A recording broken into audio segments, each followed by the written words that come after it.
নজর রাখতে হবে পশ্চিম মেদিনীপুরের দাসপুরের দিকে, সেখানে বিডিও অফিসে উত্তেজনা। কি কারণে? শুনানিতে ডাক পেয়েছেন 85 বছরের এক বৃদ্ধা। নথি নিলেও সুপ্রিম কোর্টের নির্দেশ মেনে রিসিভ কপি না দেওয়ার জন্যই কিন্তু বচসা। পশ্চিম মেদিনীপুরের দাসপুরের বিডিও অফিসে এই ঘটনাকে কেন্দ্র করে তীব্র উত্তেজনা ছড়ায়, যদিও পরে ওই বৃদ্ধার হাতে রিসিভ কপি তুলে দেন কমিশনের আধিকারিক। তাহলে আমাদেরকে কি কি ডকুমেন্টস নিচ্ছেন সেটা আমাদেরকে হিয়ারিং এ লিখে কাগজে লিখে রিসিভ করে আমাদেরকে দিতে হবে। আর বলছে কিছুই লোবো না, সেরকম আধার কার্ড লোবো। আধার কার্ড তো নির্বাচন কমিশন 13 নম্বর দফার মধ্যে রেখেছে। নির্বাচন কমিশন তো বলেছে আধার কার্ড বৈধই নয়। তাহলে আধার কার্ডটা নিয়েছে বিএলও, নেওয়ার পরে রিসিভ কপি ঝগড়া করার পরে রিসিভ কপি দিয়েছে।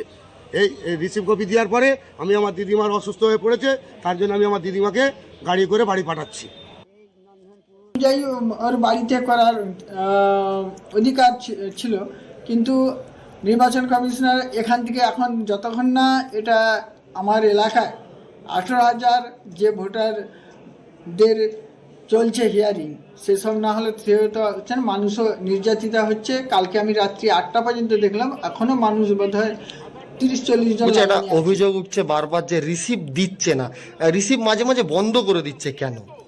রিসিভ বলতে প্রচুর লাইনের জন্য যারা এগুলা স্ক্রুটিনি করছে, নির্বাচন কমিশনার অত আর আমরাও অধৈর্য হয়ে রিসিভ করতে সময় দিচ্ছি না। আমরা অনেকে বেরিয়ে আসছিল, আবার ঘুরে গিয়ে রিসিভ করে আসতেছে তারা।